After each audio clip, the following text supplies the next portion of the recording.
ಮಿತ್ರರೇ, doctor A V Baliga ಆಸ್ಪತ್ರೆ ನಮ್ಮ ಕರಾವಳಿ ಮತ್ತು ಮಲೆನಾಡಿನ ಸಾವಿರಾರು ಜನರಿಗೆ ಆಪ್ತ ಸಲಹೆ ಮತ್ತು ಚಿಕಿತ್ಸೆ ನೀಡುತ್ತಿರುವಂಥ ನಾವೆಲ್ಲ ಉಡುಪಿಯವರು ಹೆಮ್ಮೆ ಪಡ್ತಿರುವಂಥ ಒಂದು ಸಂಸ್ಥೆ. ಅದರಲ್ಲಿ ಇಂಥ ಒಂದು ಉಪಯುಕ್ತವಾದ ತರಬೇತಿ ಪಡೆದ ನಿಮಗೆಲ್ಲರಿಗೂ ಅಭಿನಂದನೆಗಳು. ಅದರಲ್ಲೂ ನಾನು ಕೆಲಸ ಮಾಡಿದ PPC ಅವರು, ನನಗೆ ತುಂಬ ಸಂಪರ್ಕ ಇರುವ ಬಂಟಕಲ್ ಇಂಜಿನಿಯರಿಂಗ್ ಕಾಲೇಜಿನವರು ಎಲ್ಲ ಬಂದಿದ್ದೀರಿ ಅಂತ ನೋಡಿ ಸಂತೋಷ ಆಯಿತು. ಇದನ್ನು ಏರ್ಪಡಿಸಲಿಕ್ಕೆ ಸಹಯೋಗ ನೀಡಿದ ಅಮಿತಾ ಪೈ ಅವರಿಗೆ, ರಾಘವೇಂದ್ರ ಅವರಿಗೆ ಕೂಡ ನನ್ನ ಅಭಿನಂದನೆಗಳನ್ನು ಸಲ್ಲಿಸ್ತೇನೆ. ಬಂಟಕಲ್ಲು ಕಾಲೇಜ್ ಅಂದಾಗ ನಾನಲ್ಲಿ 2 ವರ್ಷ ಕೆಳಗೆ ಹೋಗಿ ಒಂದು ವಾಟರ್ ಮ್ಯಾನೇಜ್ಮೆಂಟ್ ಬಗ್ಗೆ ಮಾತಾಡಿದಾಗ ಒಂದು ವಿಷಯ ಹೇಳಿದ್ದು ಈಗ ಸುದ್ದಿಯಲ್ಲಿದೆ. ನಾನಾಗ ಹೇಳಿದ್ದೆ, ನಮ್ಮ ದೇಶದಲ್ಲಿ ಕೊರೋನಾದಲ್ಲಿ ಸತ್ತವರ ಸಂಖ್ಯೆ ಸರ್ಕಾರದ ಅಂಕಿ ಸಂಖ್ಯೆ ಪ್ರಕಾರ ಒಂದು 5 ಲಕ್ಷ. ಆದರೆ ಕೇರಳ ಮತ್ತು ತಮಿಳುನಾಡಿನ ಗಡಿಯಲ್ಲಿ ಒಂದು ಬ್ರಿಟಿಷರ ಕಾಲದಲ್ಲಿ ಕಟ್ಟಿದ ಒಂದು ಮುಲ್ಲಪೆರಿಯಾರ್ ಡ್ಯಾಮ್ ಅಂತ ಒಂದು ಡ್ಯಾಮ್ ಇದೆ. ಅದರ ರಿಪೇರಿಯ ಬಗ್ಗೆ ಮೊನ್ನೆ ನಮ್ಮಲ್ಲಿ ತುಂಗಭದ್ರಾ ಆಯಿತಲ್ಲ, ಅದರ ರಿಪೇರಿಯ ಬಗ್ಗೆ ಯೋಚನೆ ಮಾಡದೆ ಕೇರಳ ಮತ್ತು ತಮಿಳುನಾಡು ಸರ್ಕಾರಗಳು ನಮ್ಮ ಕರ್ನಾಟಕ ತಮಿಳುನಾಡು ಜಗಳ ಮಾಡ್ತಾ ಇದ್ದಾವೆ. ವಿಶ್ವಸಂಸ್ಥೆ ವಾರ್ನ್ ಮಾಡಿದೆ ಇತ್ತೀಚೆಗೆ, ಎಲ್ಲಿಯಾದರೂ ಈ ಡ್ಯಾಮ್ ಒಡೆದರೆ ಕೇರಳ ತಮಿಳುನಾಡಿನ 30 ಲಕ್ಷ ಜನಕ್ಕೆ ಅಪಾಯ ಇದೆ. ಅದರ ಎಷ್ಟು ಜನ ಬೀದಿ ಪಾಲಾಗ್ತಾರೋ, ಎಷ್ಟು ಜನ ಸಾಯ್ತಾರೋ ಗೊತ್ತಿಲ್ಲ. ಬಂಟಕಲ್ಲು ಅಂತ ಹೇಳಿದಾಗ ನೆನಪು ಮಾಡಿಕೊಂಡೆ. ಈ ಆಪ್ತ ಸಲಹೆಗೆ ನಮ್ಮ ಪರಂಪರಾಗತವಾದ ಒಂದು ಚಿಕಿತ್ಸೆ ಕೊಡ್ತಾ ಇದ್ದ ಒಂದು ಊರಿನಿಂದ ನಾನು ಬಂದವ. ಹಿರಿಯಡ್ಕ ಸಿರಿ ಜಾತ್ರೆ ನೋಡಿದವರಿದ್ದೀರಾ? ಅಥವಾ ಯೂಟ್ಯೂಬಲ್ಲಿ ನೋಡಿ ಹಿರಿಯಡ್ಕದ ಸಿರಿ ಜಾತ್ರೆ. ಸಿರಿ ನಮ್ಮ ತುಳುನಾಡಿನ ಬಂಡಾಯದ ಹೆಣ್ಣವಳು. ಅವಳ ನೆನಪಿನಲ್ಲಿ ನನ್ನ ಊರಿನಲ್ಲಿ ಹಿರಿಯಡ್ಕದಲ್ಲಿ ನಡೆಯುವ ಸಿರಿ ಜಾತ್ರೆಯ ಮಹತ್ವ ಏನು ಅಂತ ನನಗೆ ನಾನು PUC ಹಂತಕ್ಕೆ ಬಂದಾಗಲೇ ಗೊತ್ತಾಗಿತ್ತು. ಇದು ಯಾವ ರೀತಿಯ ಒಂದು ಜಾತ್ರೆ, ಇದರ ಉದ್ದೇಶ ಏನು ಅಂತ. ಅಲ್ಲಿ ಕುಂದಾಪುರ ಕಡೆಯಿಂದಲೋ ಶಿವಮೊಗ್ಗ ಕಡೆಯಿಂದಲೋ ಬಂದ 100 ಮಹಿಳೆಯರ ಮೇಲೆ ಸಿರಿಯ ಆವಾಹನೆ ಆಗ್ತದೆ. ಆವಾಹನೆ ಆದಾಗ ಅವಳ ಕುಟುಂಬದವರು ಸುತ್ತಲೂ ನಿಂತಿರ್ತಾರೆ. ಒಂದು ದಿನ ಆ ಮಹಿಳೆಗೆ ತನ್ನ ಕುಟುಂಬದ ಎಲ್ಲ ರಹಸ್ಯಗಳನ್ನು ಹೇಳಿ ಅದಕ್ಕೆ ಯಾರು ಕಾರಣರು ಅಂತ ಅವಳು ಅನುಮಾನ ಪಡ್ತಾಳೋ ಅವರಿಗೆ ಬಾಯಿಗೆ ಬಂದ ಹಾಗೆ ಬೈಯುವ ಸ್ವಾತಂತ್ರ್ಯ ಅವಳಿಗೆ. ವರ್ಷಕ್ಕೆ 1 ದಿನ ಸ್ವಾತಂತ್ರ್ಯ. ಯಾಕಂದರೆ ಯಾವುದೋ ಒಂದು ಕುಟುಂಬದಲ್ಲೇ ಅವಳು ಇರ್ತಾಳೆ. ಅತ್ತೆಯ ಸಮಸ್ಯೆ ಇರ್ತದೆ, ಅಲ್ಲೇನೋ ಬೇರೆ ಗಂಡನ ಕುಡುಕತನ ಸಮಸ್ಯೆ ಇರ್ತದೆ, ಗಂಡನ ಕಾರಣದಿಂದ ತಾನು ಬಂಜೆ ಎಂಬ ಸಮಸ್ಯೆ ಅವಳಿಗೆ ಗೊತ್ತಿರ್ತದೆ. ಈ ಎಲ್ಲವನ್ನು ಸಹಿಸಿಕೊಂಡಿರ್ತಾಳೆ. ಅವಳಿಗೆ ಅಲ್ಲಿ ಮಾತಾಡೋ ಅವಕಾಶ ಇರೋದಿಲ್ಲ. ವರ್ಷಕ್ಕೆ 1 ದಿನ ಹಿರಿಯಡ್ಕದಲ್ಲಿ ಅವಳು ಎಲ್ಲರ ಎದುರಿನಲ್ಲಿ ನಾವು ಹೋಗೋಕ್ಕೂ ಕೇಳ್ಬೋದು. ನಾವು ಹೋಗಿ ಕೇಳ್ತಾ ಇರ್ತೀವಿ. ಅವಳ ಸಮಸ್ಯೆಯನ್ನು ನಮ್ಗೆ ಗೊತ್ತಾಗ್ತದೆ. ಸ್ವಲ್ಪ ಅರ್ಧ ಗಂಟೆ ನಿಂತರೆ ಏನು ಸಮಸ್ಯೆ, ಇವರೆಲ್ಲ ಅವಳು ಬೈಯುವಾಗ ಯಾಕೆ ತಲೆಸೆಗಿಸಿ ನಿಂತಿದ್ದಾರೆ ಅಂತ ನಮಗೆ ಅರ್ಥ ಆಗ್ತದೆ. ಡಾಕ್ಟರ್ ಅನಂತಮೂರ್ತಿಯವರನ್ನು ನಾನು ಅಲ್ಲಿ ಕರ್ಕೊಂಡು ಹೋದಾಗ ಭಾಳ ಸಂತೋಷಪಟ್ಟರು. ಎಂಥ ಒಂದು ಹಳೆಯ ವಿಧಾನ ಇದು. ಅದನ್ನು ಅಧ್ಯಯನ ಮಾಡಲಿಕ್ಕೆ ಅಮೆರಿಕದಿಂದ ಒಬ್ಬರು ಸಮಾಜಶಾಸ್ತ್ರಜ್ಞರು ಬಂದು, ಪೀಟರ್ ಕ್ಲಾಸ್ ಅಂತ ಬಂದು ಹಿರಿಯಡ್ಕದಲ್ಲಿ 7-8 ವರ್ಷ ವಾಸ ಆಗಿದ್ದು ಅವರ ಥೀಸಿಸ್ ಜಗತ್ಪ್ರಸಿದ್ಧ ಆಗಿದೆ. ನಿಮಗೆ ಆನ್ಲೈನ್ನಲ್ಲಿ ಸಿಗ್ಬೋದು.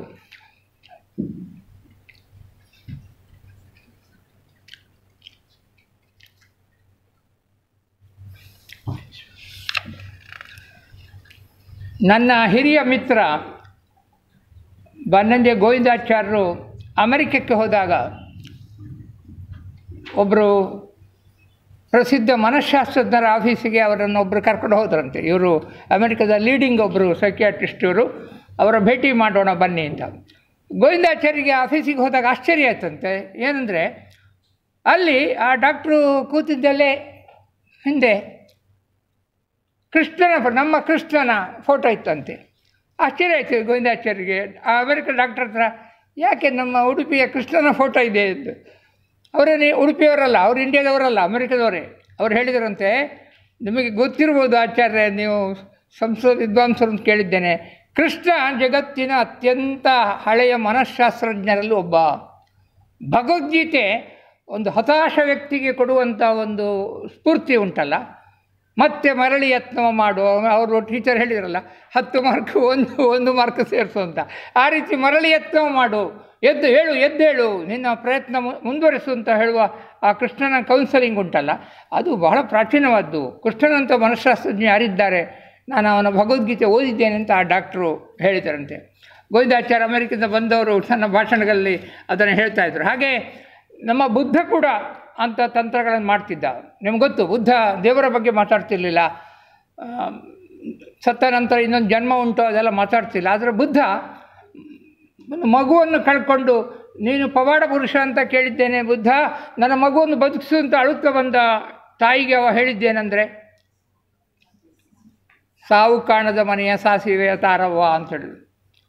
ಅಂದರೆ 10 ಮನೆಗೆ ಹೋದಾಗ ಅವಳಿಗೆ ಗೊತ್ತಾಗ್ತದೆ ಸಾವು ಎಲ್ಲರ ಮನೆಯಲ್ಲಿ ಉಂಟು, ನನ್ನ ಮಗು ಮಾತ್ರ ಅಲ್ಲ, ಮಗುವನ್ನು, ಗಂಡನನ್ನು, ಅಣ್ಣ ತಮ್ಮಂದರನ್ನು ಕಳ್ಕೊಂಡವರೆಲ್ಲ ಮನೆಯಲ್ಲಿದ್ದಾರೆ ಅಂತ ಅವಳಿಗೆ ಗೊತ್ತಾಗ್ತದೆ.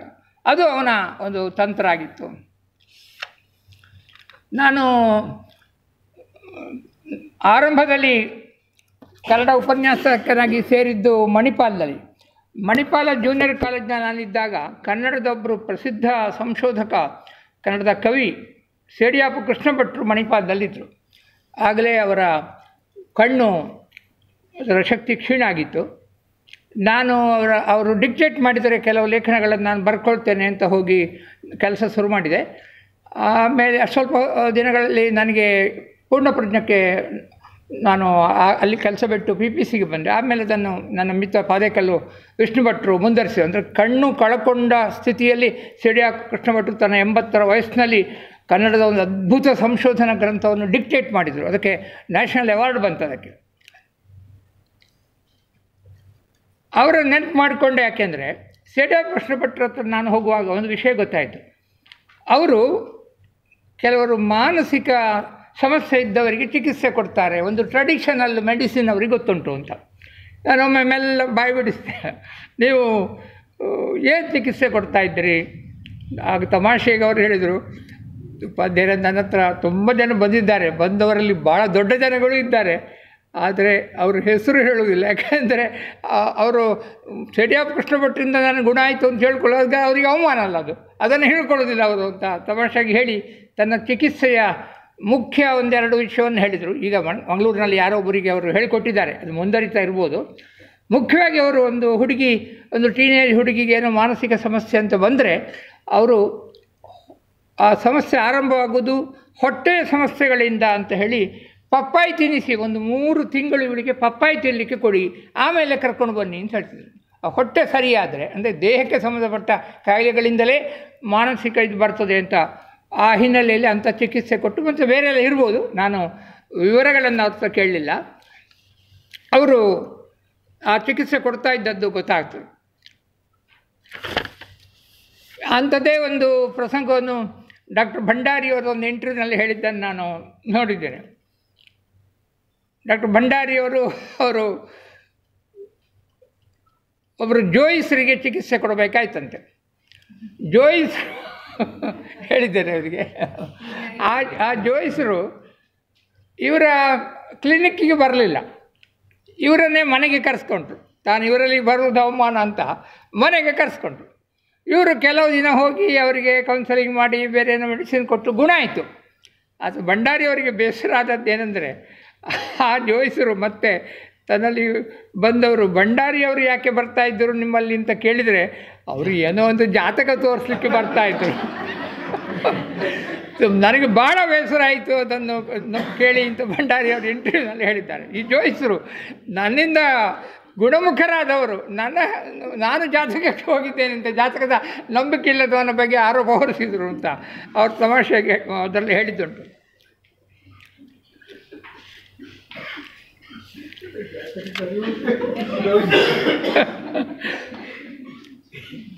ಇಲ್ಲಿ ಇನ್ನೊಂದು ವಿಷಯ, ಈ ನಮ್ಮ ಸಮಾಜ ಸಾಂಪ್ರದಾಯಿಕ ರೀತಿಯಲ್ಲಿ ನಮ್ಮ ದೇವಸ್ಥಾನಗಳು ಯಾವ ರೀತಿಯ ಪರಿಹಾರವನ್ನು ಇಂಥ ಸಮಸ್ಯೆ ಕೊಡ್ತಾ ಇದ್ದವು ಅಂತ ಹೇಳೋದಕ್ಕೆ ಒಂದು ಉದಾಹರಣೆ. ನಿನ್ನೆ ಒಂದು ಅಂಬಲ್ಪಾಡಿಯಲ್ಲಿ ನಡೆದ ಒಂದು ಕಾವ್ಯ ಸಂವಾದ ಸಮಾರಂಭದಲ್ಲಿ ನಾನು ಇದನ್ನು ನೆನಪು ಮಾಡಿಕೊಂಡೆ. ಆ ದೇವಸ್ಥಾನಕ್ಕೆ ಸಂಬಂಧಪಟ್ಟ ವಿಷಯ ಇಲ್ಲಿ ಅದನ್ನು ಹೇಳಬೇಕು ನಾನು.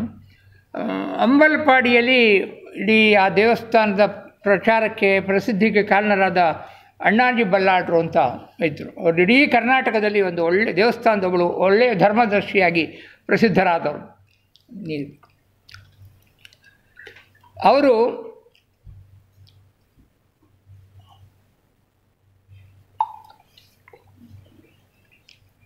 ಅವರ ಕಾಲದಲ್ಲಿ ಅಂಬಲಪಾಡಿ ಒಂದು ಪವಾಡದ ದೇವಿಯ ಪವಾಡಗಳ ದೇವಸ್ಥಾನ ಅಂತ ಪ್ರಚಾರ ಆಯಿತು.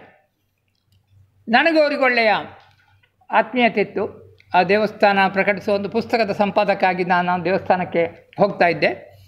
ನಾನು ಅವರ ಹತ್ರ ಒಮ್ಮೆ ಕೇಳಿದೆ, ಬಲ್ಲಾಳ್ರೆ ನಿಮ್ಮ ದೇವಿಗೆ ತುಂಬ ಪತ್ರಗಳು ಬರ್ತಾವಂತೆ, ಭಕ್ತಾದಿಗಳಿಂದ ಪತ್ರಗಳು ಬರ್ತಾವಂತೆ, ಹೌದಾ ಅಂತ ಕೇಳಿದೆ. ಹೌದು, ಹೌದು, ನೂರಾರು ಪತ್ರಗಳು ಬರ್ತವೆ. ಅದರಲ್ಲಿ ಏನಿರ್ತದೆ ಕೇಳಿದೆ.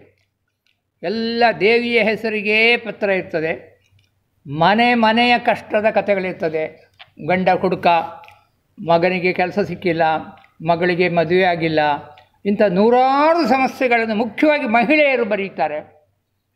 ನಿಮ್ಮ ಪ್ರತಿಕ್ರಿಯೆ ಏನು ಅಂತ ಕೇಳಿದೆ. ನೀವೇನು ಮಾಡ್ತೀರಿ ಅದಕ್ಕೆ?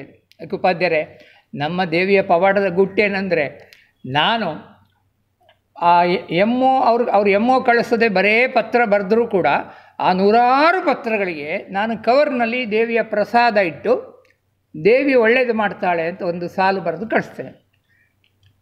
ಅದರಿಂದ ಏನಾಗ್ತದೆ ಅಂದರೆ, ನಾನು ದಿನಕ್ಕೆ 100 ಪತ್ರ, ವಾರಕ್ಕೆ 500 ಪತ್ರ, 1000 ಪತ್ರ ಪೋಸ್ಟ್ ಮಾಡುವಾಗ ಆ ಪತ್ರಗಳು ತಲುಪಿದ ಮನೆಗಳಲ್ಲಿ ಕೆಲವು ಮನೆಗಳಲ್ಲಾದರೂ 100ಕ್ಕೆ 10 ಮನೆಗಳಲ್ಲಾದರೂ ಮಗಳಿಗೆ ಮದುವೆ ನಿಶ್ಚಯ ಆಗಿರ್ತದೆ, ಮಗನಿಗೆ ಅಪಾಯಿಂಟ್ಮೆಂಟ್ ಆರ್ಡ್ರ್ ಬಂದಿರ್ತದೆ, ಮತ್ತೇನೋ ಒಂದು ಹುಡುಗನಿಗೆ SLCಯಲ್ಲಿ 97% ಮಾರ್ಕ್ ಬಂದಿರ್ತದೆ, ಇಂಥದ್ದೆಲ್ಲ ಆಗಿರ್ತದೆ. ಈ ದೇವಿಯ ಪತ್ರ ಬಂದ ಮರುದಿನ ಹೀಗಾಯಿತು ಅಂತ ಅವರಿಗೊಂದು ಆತ್ಮವಿಶ್ವಾಸ ಬೆಳೀತದೆ. ಅದೇ ರೀತಿ ದೇವಿಗೆ ಪತ್ರ ಬರೆಸೋಕ್ಕೆ ದೇವಿಯಿಂದ ಉತ್ತರ ಬಂತು ಎಂಬ ಒಂದು ಆ ಮಾನಸಿಕ ನೆಮ್ಮದಿ ಉಂಟಲ್ಲ, ಅವರಿಗೆ ಒಂದು ಆತ್ಮವಿಶ್ವಾಸವನ್ನು, ಅವರು ಆತ್ಮಹತ್ಯೆ ಮಾಡಿಕೊಳ್ಳೋದ ಹಾಗೆ ಒಂದು ಆತ್ಮವಿಶ್ವಾಸ ಬೆಳೆಸ್ತದೆ ಅಂತೇಳಿ. ಆಮೇಲೆ ಇನ್ನೊಂದು ಘಟನೆ ಆಯಿತು. ಈ ವಿಷಯ ನಾನು ಹೇಳಿದಾಗ ಬೆಂಗಳೂರಲ್ಲಿ ಮಹಿಳಾ ಅಧ್ಯಯನ ಮಾಡೋ ಒಬ್ಬರು ಒಂದು ಕಾಲೇಜಿನ ಪ್ರೊಫೆಸರು ನನ್ನ ಹತ್ರ, ಬಲ್ಲಾಳರ ಹತ್ರ ಕೇಳಿ ನಮಗೊಂದು 1000 ಆ ದೇವಿಗೆ ಬಂದ ಪತ್ರಗಳನ್ನು ತರಿಸಿಕೊಡ್ತೀರಾ, ಮಹಿಳಾ ಅಧ್ಯಯನಕ್ಕೆ ಕೊಡಿಸ್ತೀರಾ ಕೇಳಿದರು. ನಾನು ಇನ್ನೊಮ್ಮೆ ಬಲ್ಲಾಳರ ಹತ್ರ ಕೇಳಿದೆ, ಬಲ್ಲಾಳರ ಹೀಗೊಂದು ರಿಕ್ವೆಸ್ಟ್ ಉಂಟು, ಏನು ಮಾಡೋಣ ಅಂತ ಕೇಳಿದ್ರು. ಉಪಾಧ್ಯಾಯರೇ, ಅದು ದೇವಿಗೆ ಪತ್ರ ಬರೆದ, ಬಲ್ಲಾಳನಿಗೆ ಬರೆದದ್ದಲ್ಲ. ಅದಲ್ಲದೆ ನೂರಾರು ಮನೆಯ ಸತ್ಯಕಥೆಗಳು, ಗುಟ್ಟುಗಳದಲ್ಲಿದ್ದಾವೆ. ಅದು ಮುಂದೆ ಪೊಲೀಸ್ ಸ್ಟೇಷನ್ನಿಗೋ ಇನ್ನೆಲ್ಲಿಗೋ ಹೋಗುವೆಲ್ಲ ಆಗಬಾರ್ದು. ನಾನು ಉತ್ತರ ಬರದ ಮರುದಿನ ಆ ಪತ್ರಗಳನ್ನು ಬೆಂಕಿಗೆ ಹಾಕಿ ಸುಡುತ್ತೇನೆ ಅಂಥೇಳಿ. ಬಹಳ ದೊಡ್ಡ ವ್ಯಕ್ತಿ. ನಿನ್ನೆ ಕೂಡ ನಾನು ಅವರನ್ನು ನೆನಪು ಮಾಡಿಕೊಂಡೆ. ಎಷ್ಟು ದೊಡ್ಡ ಕೆಲಸ ಮಾಡಿದರು ಬಲ್ಲಾಳರು.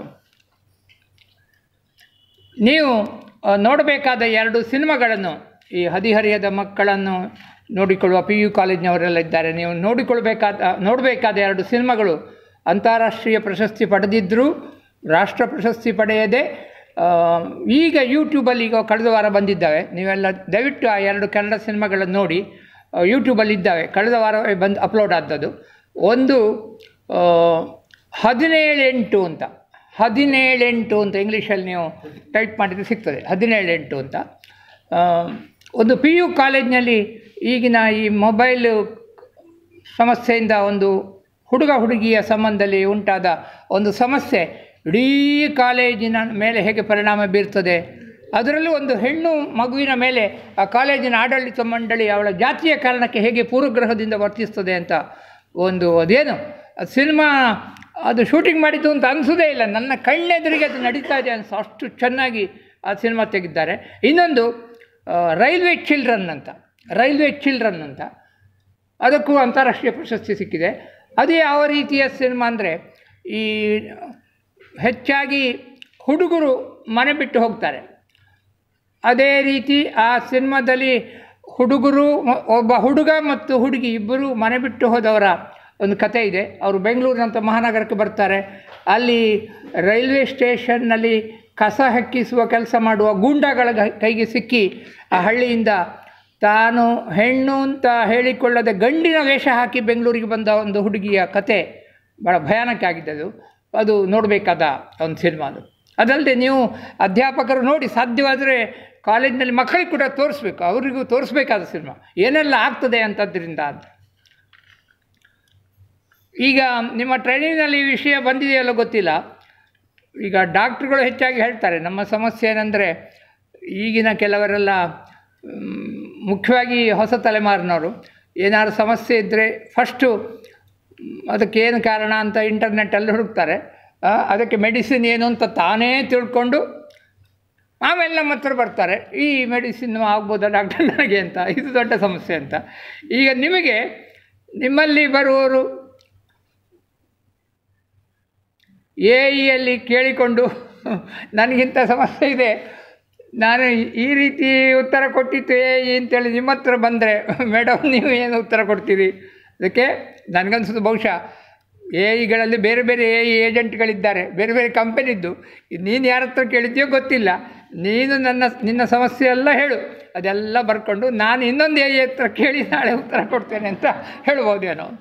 ಏಕೆಂದರೆ ಇನ್ನು ಮೊನ್ನೆ ಯಾರೋ ಹೇಳಿದರು, ನಾನು ಮಣಿಪಾಲ ಬೆಂಗಳೂರು ಮಣಿಪಾಲ ಯೂನಿವರ್ಸಿಟಿಯ Bengaluru MIT orientation course live ನಡೆಯೋದನ್ನು ನೋಡಿದೆ. ಅಲ್ಲಿ ಒಬ್ಬರು ಅಮೆಝಾನ್ನ ಮುಖ್ಯಸ್ಥರು ಡಾಕ್ಟ್ರೇ, ಅವ್ರೇನು ಹೇಳ್ತಾರೆ ಅಂದರೆ ಮಕ್ಕಳೇ ಇನ್ನು ಮುಂದೆ ನೀವು ಒಂದೇ, ಅಂದರೆ ನೀವು ಈಗ ಏನು ಕಲಿಲಿಕ್ಕೆ ಬಂದಿರೋ ಇಂಜಿನಿಯರಿಂಗು ಎಹಿಯ ಕಾಲದಲ್ಲಿ ನಾವು ಇನ್ನು ಪ್ರಾಥಮಿಕ ಹಂತದಲ್ಲಿದ್ದೇವೆ, ನೀವು ಪ್ರಾಥಮಿಕ ಹಂತದಲ್ಲಿದ್ದೇವೆ, ನಾವು ಕಲಿತಾ ಬೆಳಿಬೇಕು ಅಂತ ಕಾಲದಲ್ಲಿದ್ದೇವೆ, ಇನ್ನು ಇಂಜಿನಿಯರ್ಗಳು ಇರುವುದೇ ಇಲ್ಲ, ಏಜೆಂಟ್ಗಳೇ ಇರುವುದು ಅಂತ ಅವರು ತಮ್ಮ ಸಮಸ್ಯೆಗಳನ್ನು ಇಂಜಿನಿಯರಿಂಗ್ ಕಾಲೇಜ್ ಸೇರಿದ ಮಕ್ಕಳಿಗೆ ಹೇಳಿದರು. ಅಂಥ ಸಮಸ್ಯೆಗಳು ನಿಮಗೆ ಬರ್ಬೋದು. ಎಲ್ಲವನ್ನು ಮಕ್ಕಳು ಅಥವಾ ವಾಟ್ಸಪ್ನಲ್ಲೂ ಬಂದುಬಿಟ್ಟಿದೆ, ಭಾಳ ದೊಡ್ಡ ಸಮಸ್ಯೆ ಅದು.